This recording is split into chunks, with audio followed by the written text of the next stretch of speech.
अकाल मृत्यु क्या है? गरुड़ पुराण के अनुसार यदि किसी व्यक्ति की मौत जहर पीकर, फांसी लगाकर, भूख से पीड़ित होकर, आग से जलने पर, किसी हिंसक प्राणी द्वारा जल में डूबने से, किसी दुर्घटना के कारण, किसी जहरीले सांप या बिच्छू के काटने से या फिर आत्महत्या करने से होती है तो वह अकाल मृत्यु कहलाती है।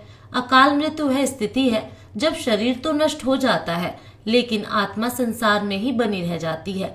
आप और हम देखते हैं कि आए दिन लोग सड़क दुर्घटना या फिर किसी आपदा का शिकार हो जाते हैं और अपनी जान गंवा बैठते हैं।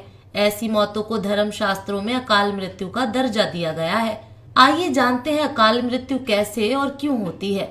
एक अटल सच्चाई है कि इस धरती पर जिस भी प्राणी ने जन्म लिया है उसकी मौत होना तय है। यह एक ऐसा सच है जिसे बदला नहीं जा सकता। हम सभी जानते हैं कि पृथ्वी लोक में प्राणियों की संख्या इतनी है कि हर दिन किसी न किसी की मृत्यु होती रहती है और ये जरूरी भी है। प्राचीन प्राणी जाएगा तो एक नए प्राणी का सृजन होगा। मृत्यु के बाद सब परमात्मा की शरण में जाते हैं, लेकिन ये सब पर लागू नहीं है। सीधी सी बात है कि हर प्राणी को मोक्ष प्राप्त नहीं होता।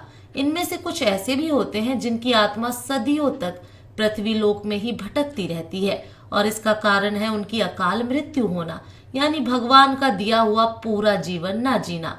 आइए अब जानते हैं कि अकाल मृत्यु कैसे होती है।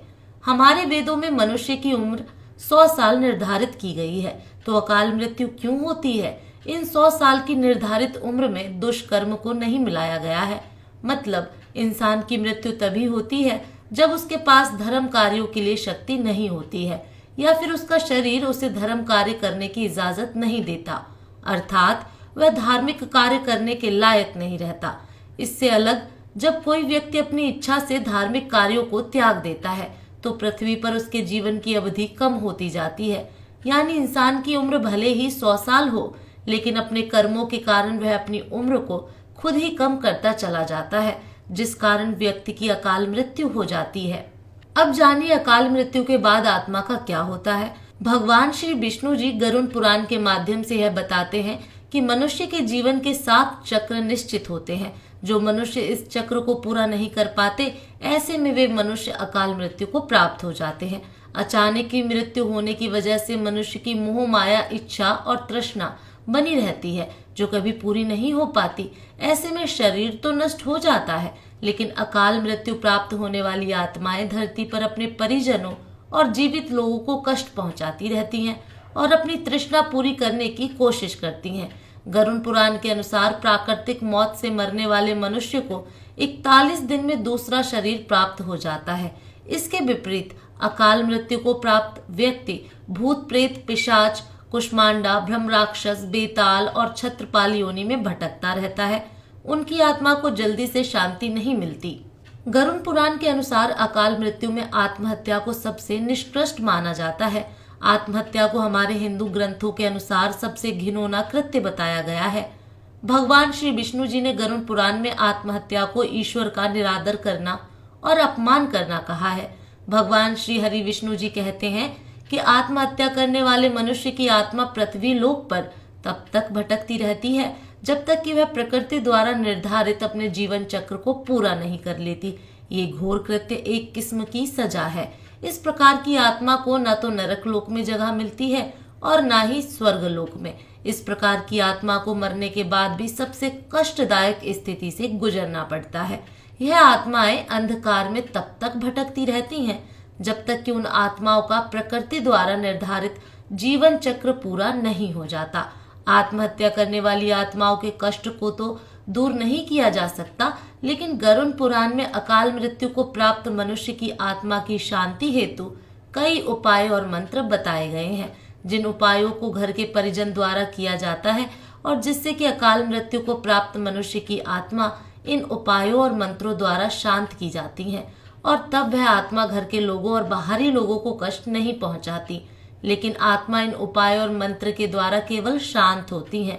उसे मोक्ष की प्राप्ति नहीं होती जब तक उसका निर्धारित जीवन चक्र पूरा नहीं हो जाता। क्या है अकाल मृत्यु के संकेत अर्थात अकाल मृत्यु के लक्षण? नंबर 1, यदि किसी व्यक्ति को हरे या नीले रंग की मक्खियां जो गंदगी पर बैठती हैं घेरने लगे और अधिकांश समय ये मक्खियां व्यक्ति के आसपास ही रहने लगे, तो समझ लेना चाहिए कि व्यक्ति की आयु लंबी नहीं है। नंबर 2, जिस व्यक्ति की मृत्यु निकट हो तो उसको अपने आसपास कुछ सायों के मौजूद होने का एहसास होता है, जैसे बिना किसी के होते हुए भी अपना कोई प्रियजन समझकर आवाज देता हो।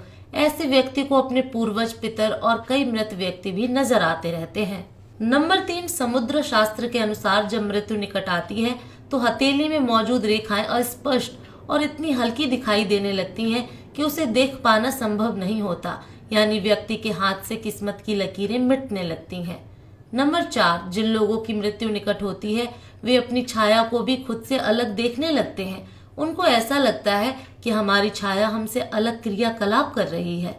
नंबर 5, आयुर्वेद के अनुसार मृत्यु से पहले मानव शरीर से अजीब सी गंध आने लगती है। यह गंध किसी मुर्दे की गंध की तरह ही होती है। इसे मृत्यु गंध भी कहा जाता है। यह हृदयघात रोग इत्यादि मस्तिष्क आघात के कारण उत्पन्न होती है, तो समझो मृत्यु निकट है। यदि कोई रोग है तो उसे टालिए मत, समय रहते इलाज करवाइए। नंबर 6, जब कोई व्यक्ति सूर्य, चंद्रमा या अग्नि से उत्पन्न होने वाली रोशनी को भी नहीं देख पाता है तो ऐसा इंसान भी कुछ माह ही और जीवित रहेगा, यानी उसकी उम्र कम है। नंबर 7, जब किसी व्यक्ति को पानी, तेल या दर्पण में अपनी परछाई ना दिखाई दे या परछाई विकृत दिखाई देने लगे तो समझो वो इंसान कुछ ही दिनों का मेहमान है। नंबर 8, जब कोई व्यक्ति नशा, रोग, अत्यधिक चिंता या अत्यधिक कार्य करता है तो उसके भीतर की सभी नाड़ियां आदि कमजोर हो जाती हैं। ऐसे व्यक्ति की आंखों के सामने उठते समय, बैठते समय या किसी भी समय बार बार अंधेरा छा जाता है। ऐसे व्यक्ति की भी मौत नजदीक होती है।